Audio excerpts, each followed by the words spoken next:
டிமார்ட்டில் வாங்கின இட்லி ரவை வச்சு இட்லி எப்படி செய்யுதுன்னு பார்க்கலாம். ஒரு கப் உளுந்தை நல்லா அலசி 3 மணி நேரம் ஊற வச்சுருங்க. இப்போ இன்னொரு பாத்திரத்தில் இட்லி ரவை 3 கப் போட்டுக்கோங்க. உளுந்து மெஷர் பண்ண அதே கப்பில் எடுத்துக்கோங்க.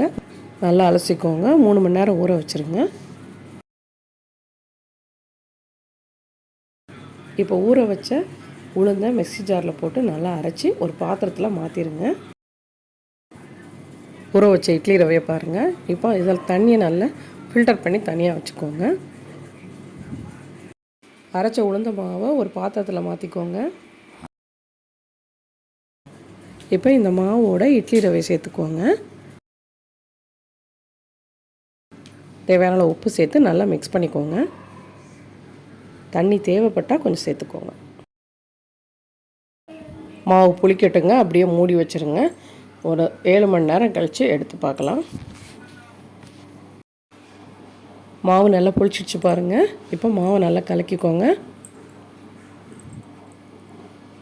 இட்லி தட்டில் ஊற்றிடலாம். அப்புறம் என்னங்க, 10 நிமிஷம் வேக வச்சு எடுத்துருங்க. அவ்வளோதாங்க, சூப்பரான இட்லி ரெடி ஆகிடுச்சு பாருங்கள். சாம்பார் சட்னியோடு வச்சு சாப்பிடும்போது அருமையாக இருக்கும். கண்டிப்பாக ட்ரை பண்ணுங்கள்.